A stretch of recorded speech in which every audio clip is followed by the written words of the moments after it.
Hello, everybody, and welcome to the X Factor with the Crypto Hipster. This is the Crypto Hipster's X Factor. Welcome. Yeah, I did that backwards. I'm glad you're here today. This is going to be an amazing show. I have a lot of news to cover in a brief amount of time, and this is episode 13 of season 2, overall episode 33, and where I bring you news, analysis, and insights, and my opinion all around the world in the world of blockchain and crypto globally. And speaking of the word globally, let's just kick things off, okay? With a bank, actually. Um, I know. Killer use case. Citibank says trillions of dollars in assets could be tokenized by 2030. The bank, we use the B word on this show, unfortunately, sometimes predicts the private equity market to become the most tokenized asset class because it is more liquid and can be fractionalized. Okay. So, investment bank Citi is betting on the blockchain based tokenization of real world assets to become the next killer use case in crypto, with the firm forecasting the market to reach between 4 trillion to 5 trillion by 2030. And right now, the whole market is 1.2 trillion. So that would be a boon, and that would be good. Great, maybe perfect. But let's see. That would mark an 80-fold increase from the current value of real world assets locked on blockchains. Citi explained this in their Money, Tokens, and Games March report.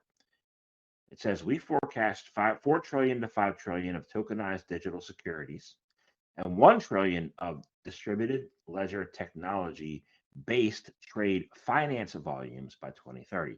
Okay. Of the 5 trillion tokenized, the bank estimates 1.9 trillion will come in the form of debt. Yeah, nah. 1.5 trillion from real estate. Still a lot of work to do there. Okay.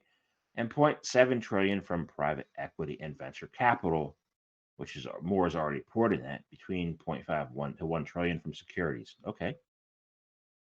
So the research suggests that private equity and venture capital funds will become the most tokenized asset class, capturing 10% of the total addressable market, with real estate coming in next. We said that already. Okay. Let's see. Private equity markets will likely see faster adoption rates because of their favorable liquidity, transparency, and fractionalization properties. That sounds like a good report. Let's make sure they don't say it's going to be CBDC because it's not. The dollar continues to deflate.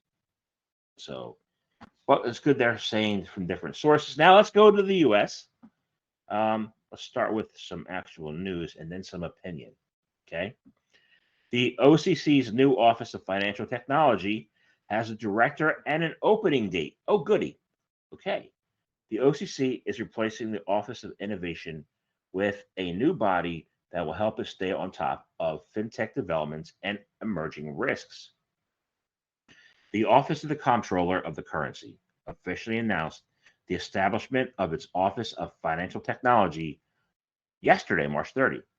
The new office will broaden the OCC's technology focus and help us stay abreast of the rapid developments in the banking industry, it said. The Office of Financial Technology will open on April 10 under the leadership of Prashant Bhardwaj, who will have the titles of OCC Deputy Comptroller and Chief Financial Technology Officer. Bhardwaj is a new hire at the agency, according to the announcement. Great. Congratulations, Mr. Bhardwaj. And best of luck to you in this new role. And that is some news that is, we'll wait and see how you do.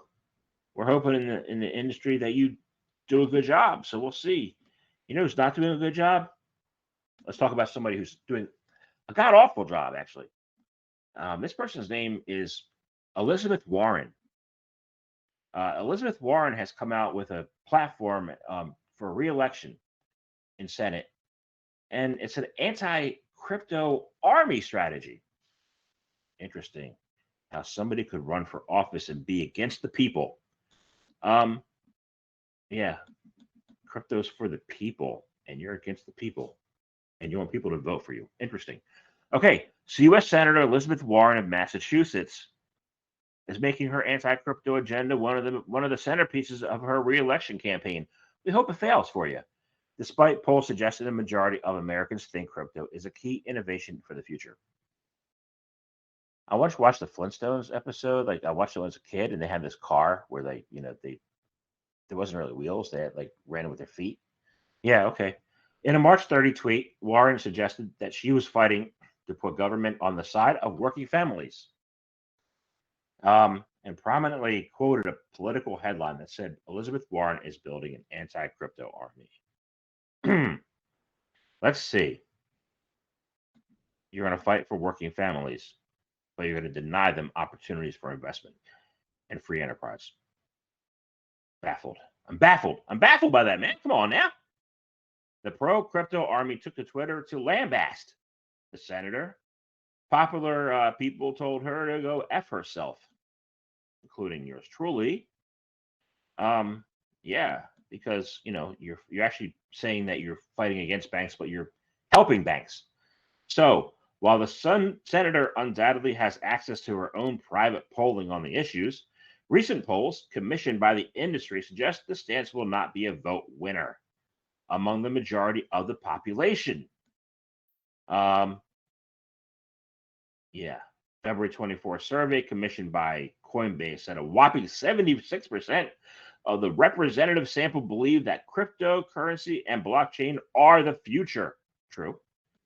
A survey commissioned by digital asset management firm Grayscale Investments in November shared similar sentiments, with the responses interestingly suggesting that 59% of Democrats consider crypto to be the future of finance. True. That's more than 51% of the Republicans who said the same thing. Well, this is not it is a political issue, but it's more importantly, it's not just a political issue. It's a freedom issue. Okay. And oppression is not freedom. So let me go back in history of the United States of America and look to see when people were oppressed by government. And I had to go back. I had to go back to the mid 1800s to actually to 1865. And Abraham Lincoln. Let me remind you, because you might not be familiar with Abraham Lincoln, because it was so long ago, Miss Warren. You weren't even around then. That he had a famous speech, and it applies to you. It applies today. Let's go over that speech. It's called the Gettysburg Address. 7 years ago, which is 87 years ago, but 7 years ago, our fathers brought forth on this continent a new nation conceived in liberty and dedicated to the proposition that all men are created equal. Now we are engaged in a great civil war, testing whether that nation or any nation so conceived and so dedicated can long endure. We are met on a great battlefield of that war. We have come to dedicate a portion of that field as a final resting place for those who here gave their lives that that nation might live. It is altogether fitting and proper that we should do this. But in a larger sense, we cannot dedicate, we cannot consecrate, we cannot hallow this ground. The brave men, living and dead, who struggled here, having consecrated it far above our poor power to add or detract. The world will little note nor long remember what we say here, but it can never forget what they did here. It is for us, the living, rather to be dedicated here to the unfinished work which they who fought here have thus so far so nobly advanced. It is rather for us to be here dedicated to the great task remaining before us, that from these honored dead we take increased devotion to that cause for which they gave their last full measure of devotion, that we here highly resolved that these dead shall not have died in vain, that this nation under God shall have a new birth of freedom, and that government of the people, by the people, for the people, shall not perish from this earth. Abraham Lincoln, November 1863, and it applies to your anti-crypto army too. That is the Civil War declaration against the people in your state, in the country, in the world. I don't appreciate it. I don't think anybody else does too. So let's move on away from you. Next article. SEC Gensler seeks $2.4 billion in funding to chase down crypto misconduct. Okay, before I get into this article, you cannot assume everybody's a criminal. I'm not a criminal. 95% of the people in crypto are not criminals. 99%. 99.9% actually. Well, you know who's a criminal? Somebody who steals other people's intellectual property and calls it their own and then teaches a course on it. That's theft. Where I come from is stealing. But hey, what do I know? The U.S. States Securities and Exchange Commission Chair Gary Gensler says the regulator is spread thin. Do your job, man. Do your job. Stocks are your job. Fraud that it goes on in the proxy statements is your job. Don't overstep your job and say you're spread thin. Do your job. Crypto's not your job.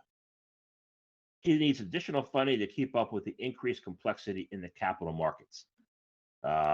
No, you need to be able to be skilled and talented and not just be assigned a position that you're qualified for. U.S. SEC Commissioner Gary Gensler has thrown its support behind U.S. President Joe Biden's request to allocate a record $2.4 billion in funding for the regulator. Mistake, Mr. Biden.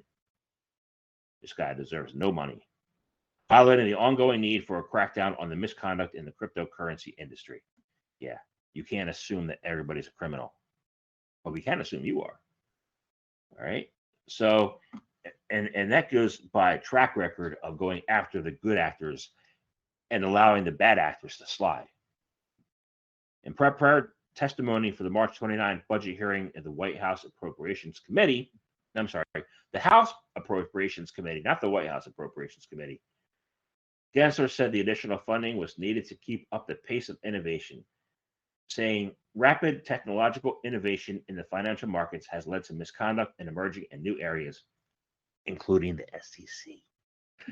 Not least in the crypto space. Addressing this requires new tools, expertise, and resources. Well, you're right. New expertise, not you.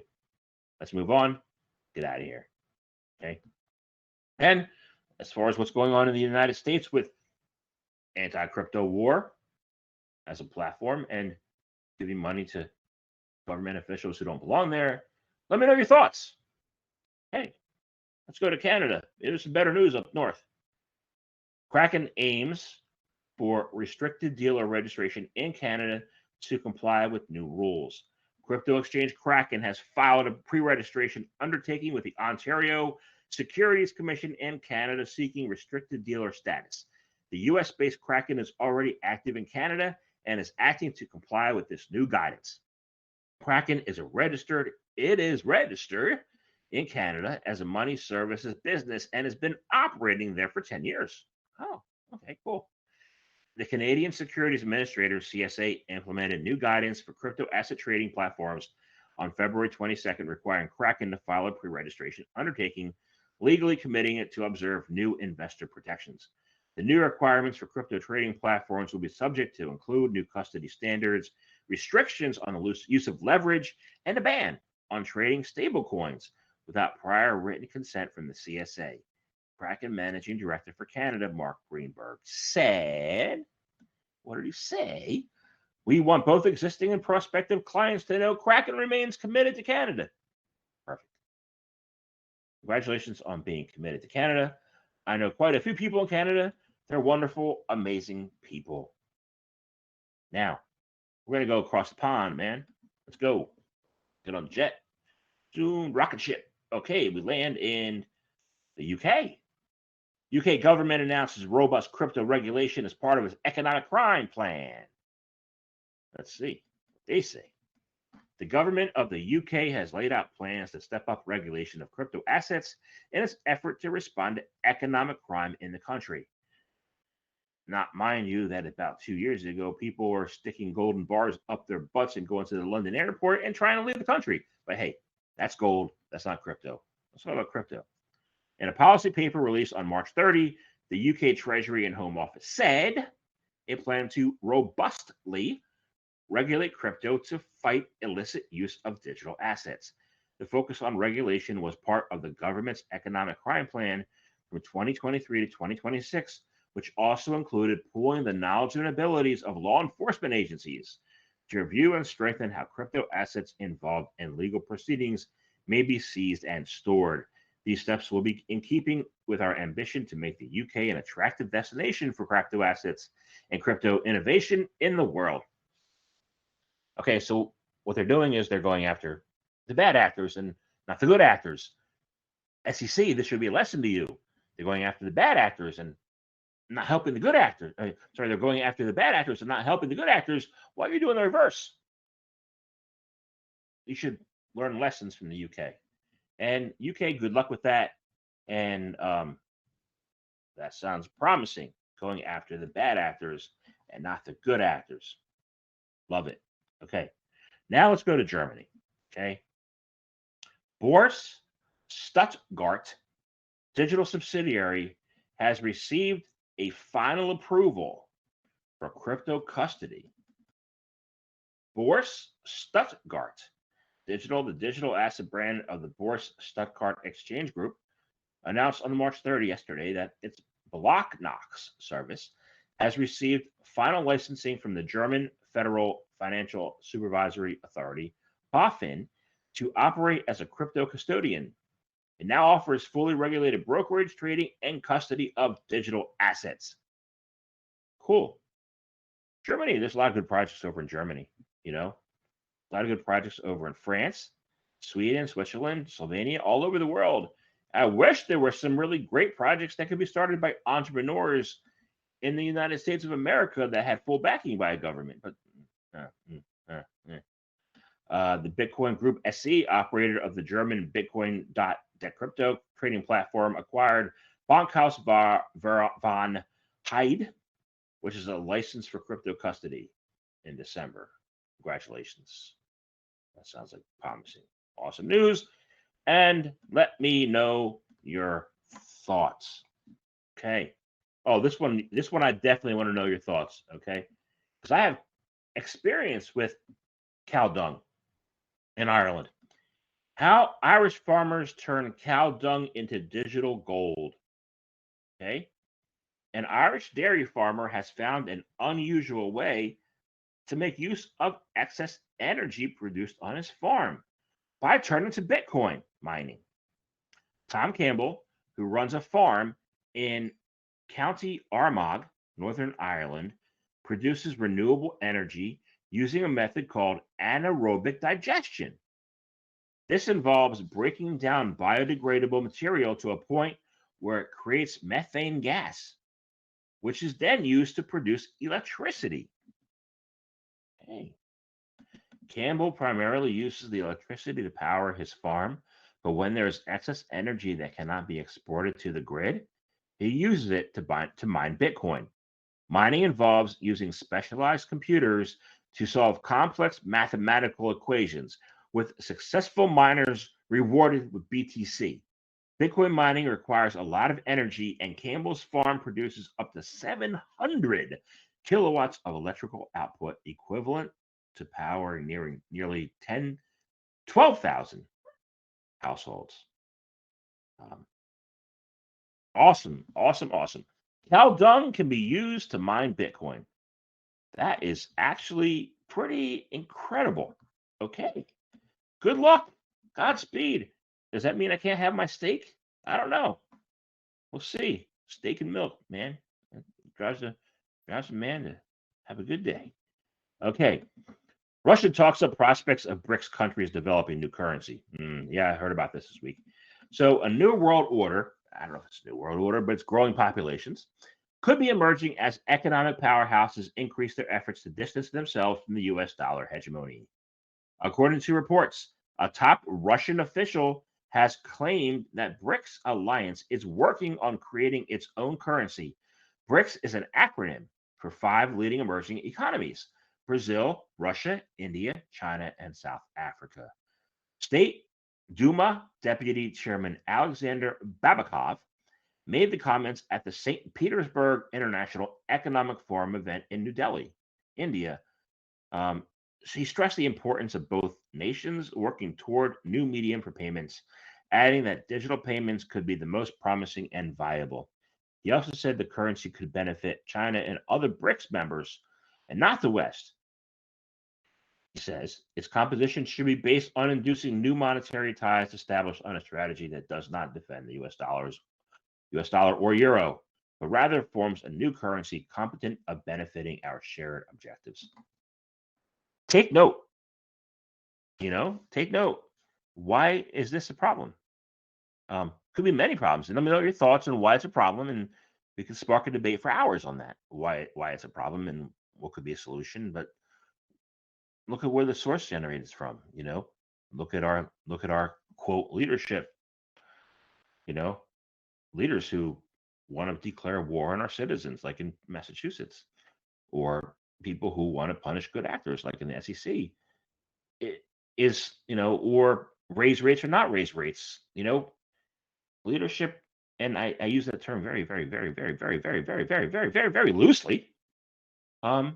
Used to be better, a lot better than what it is in the U.S. today. So you got to keep an eye on that, and let me know your thoughts about BRICS. Okay, let's go to Asia.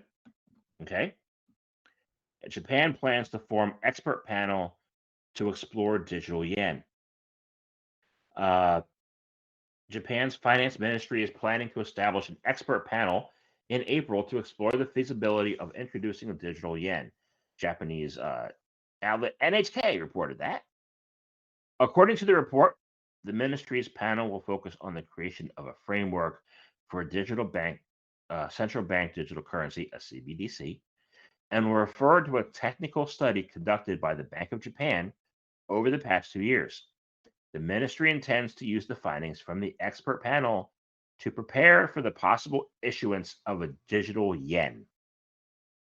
CBDCs are digital versions of traditional currencies. Yes, we know that, such as the dollar. Yes, we know that. Yen, yes. Euro, yes. Issued by banks, actually by central banks. Unlike cryptos, which purport to be decentralized and not backed by any government or central authority, CBDCs are issued by a central bank, operate within a centralized system, control the population, and remove free enterprise from the people. Let's move on. But it could work in Japan because Japan's economy is uniform. So, and in the U.S. we have a very diverse population. So it could be very, very, very different. Let me know your thoughts. Moving to Hong Kong, turns to Japan for advice after mind-boggling Web3 influx. In light of Hong Kong's commitment to developing cryptocurrency infrastructure, fintech official King Leun has visited Japan to talk with policymakers and regulators in Tokyo to better understand the idea around Web3 digital assets. He wanted to find the rationale behind Japan designing those regulations, and he says it was worth taking the trip. So in October, Hong Kong initiated its efforts to establish itself as a leading global center for cryptocurrency by introducing policies aimed at fostering a crypto-friendly regulatory framework for the industry within its borders. I would love to see that. That sounds wonderful. Let me know your thoughts. We go to Indonesia because we're still in Asia. And I have 2 more places around the world to go today because today we're covering the planet, except for the lovely penguins down in Antarctica. We're not going to talk about them yet. They don't have crypto yet, but they could someday. Indonesian governments look to NFTs to preserve cultural heritage. The deputy of Indonesia's Ministry of Tourism and Creative Economy explains how NFTs and cryptocurrencies can help solve social and economic challenges within Indonesia. they can solve them everywhere.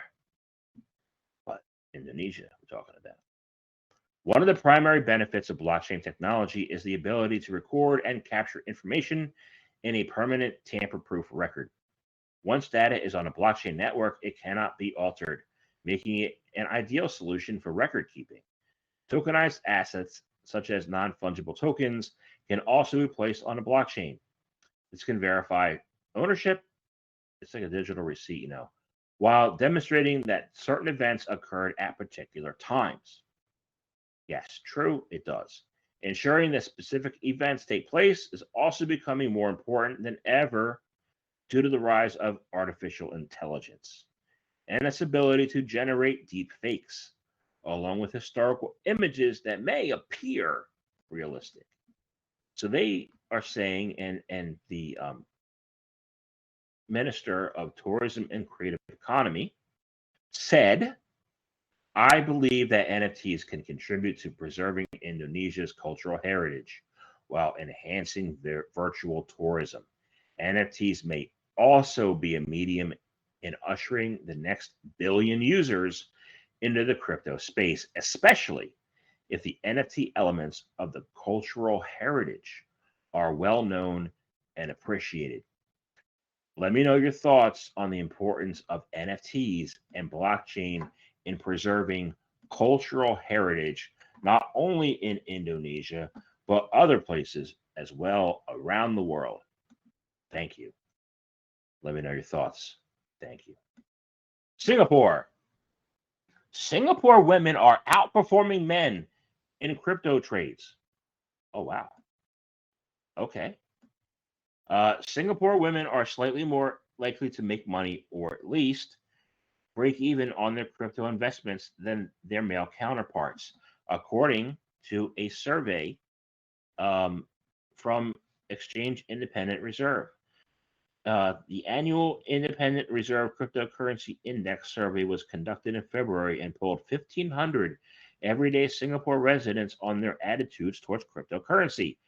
As per the survey, 76% of women reported either making money or breaking even on their crypto investments, compared to 72% for men.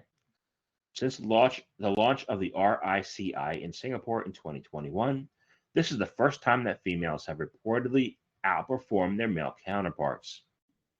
This is very interesting because the way to get Bitcoin to $1 million or $10 million or whatever is going to be through women investors and women shoppers, and using Bitcoin as a medium of exchange and investment all around the world in order to get there. And it's very promising seeing that the women in Singapore outperform the men in investing for the first time. And let me know your thoughts on that. That is a very enlightening thing. So go to Thailand. Told you I'm covering Asia today because they got real news. Thai SEC wants to lift restrictions on initial coin offerings. Thailand's Securities and Exchange Commission is preparing to soften retail investment restrictions related to initial coin offerings to boost digital investments.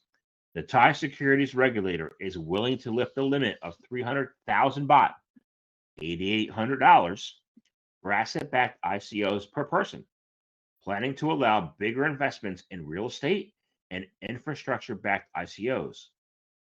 That's what the SEC announced. The Thai SEC announced yesterday.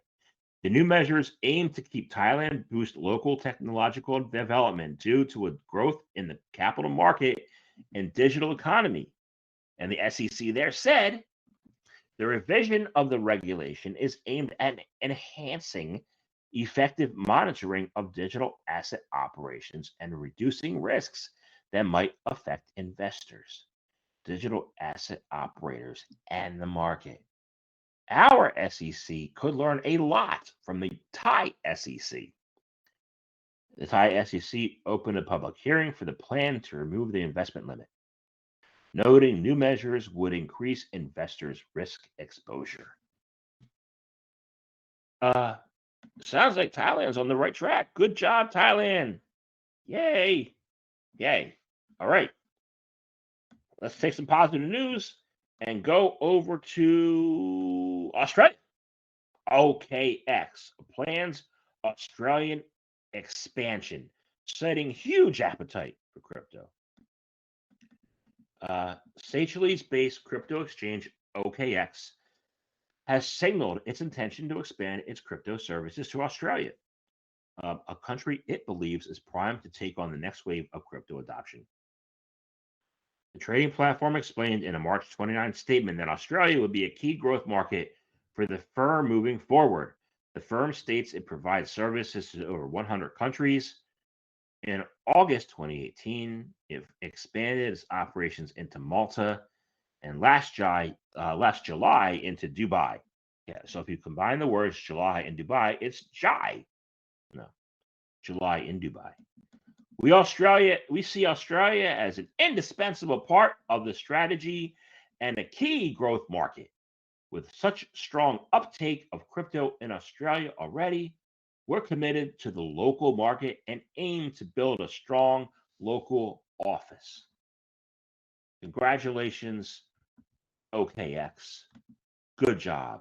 Thank you for moving things forward. Australian Big Four Bank, let's see what they say. ANZ halts cash withdrawals from many branches. So, yeah, as crypto advances, cash is taking a hit, man. Cash is taking a hit. Yeah, we had some banks here in the U.S., like Signature Bank, Silicon Valley Bank, that were, recently was blamed. The regulators, I use that word in quotations too, regulators, blamed crypto as the downfall of these banks, but it wasn't crypto that downfell the banks. It was lack of proper risk measures and CCAR and stress testing, all that. And the dollar being, jumping around because of the Fed. But we're talking about Australia and not crypto in the US right now. So the Big Four bank ANZ halts cash withdrawals. The move comes as Australians continue to reduce their usage of cash, and bank branches. But there is a fear that the end of cash is near. That rhymes. Okay. ANZ, one of Australia's Big Four banks, will cease facilitating withdrawals and deposits from a number of its Australian branches as it looks to push its customers toward using an ever-dwindling number of ATMs and deposit machines. The decision has received pushback with critics such as Tricia Sparrow, who's the CEO of the Council on the Aging, telling Australian that the change could disproportionately affect older people who are less capable of going digital. That is a concern. Older people are less capable of going digital. Let me know your thoughts on that. And if they are, then why do we keep electing dinosaurs who don't know the first thing about technology to, I don't know, the Senate, SEC? Why do we do that? I don't know. So it might be she's saying that it might make fiat users more susceptible to technical issues. That's true. We need better training and education. The move has also renewed fears of the push to eliminate cash, and that cash could soon be replaced by central bank digital currencies. But if it's tied to fiat, then it's going to be deflationary anyway. So might be a problem. Let me know your thoughts on the solution for Australia banks, if you care about Australia banks. And Africa. We're going to round out with Africa. Nigerian crypto investors question central bank's decision to flag P2P peer-to-peer users. Crypto peer-to-peer users in Nigeria worry over using various platforms to transfer funds as the country's central bank cracks down on bank accounts that received a share of Flutterwave's rumored stolen funds. So there's a thing called Flutterwave. Nigerian actually, that sounds like a pretty cool name for a band, Flutterwave, like a BPM. Nigerian crypto investors using peer-to-peer services have expressed concerns about the Central Bank of Nigeria flagging their bank accounts. CBN's decision to flag accounts is believed to be in relation to the near $6.3 million, 2.9 billion naira, Flutterwave hack, as the bank accounts have yet to be proven affiliations with the hack. According to a local news source, always do a local news source. Who's the news source? Albert Anamoli, the legal counsel for Nigerian fintech company Flutterwave, reported to police in Yabalagos that almost $6.5 million had been illegally transferred from the accounts of his client. All right, so how's that crackdown going to work in Nigeria? Let me know your thoughts about Flutterwave, if it should be an exchange or somebody should make that a band name. And let me know your thoughts. And that's about it for this week. Oh, actually, a public service announcement. On May 25 in Jakarta, Indonesia, there's going to be a wonderful conference put on by Black Arrow Conferences. It's Block Jakarta. So if you're in Indonesia, they have a great lineup of speakers, events. It's a one-day event. It's May 25. It's coming up. Nothing wrong with going to Jakarta, then heading over to Bali for a vacation. But it's a great crypto conference, and the Crypto Hipster podcast is a proud sponsor of that event. And look forward to that, and I'll be posting more of that as we get closer to the May. And we are getting closer to May, but check out at blackhourconferences.com the lineup, the agenda, what's going on there. It's going to be a great time, and you'll learn a lot if you go. So thank you very much this week for joining the X Factor with the Crypto Hipster. I hope you learned some history today. Hope you learned a little bit about politics today. Hope you know the growth that's going on all over the world, especially in Asia and Europe, in the crypto and blockchain space. And have a lovely week. And I'll see you next week on the X Factor with the Crypto Hipster.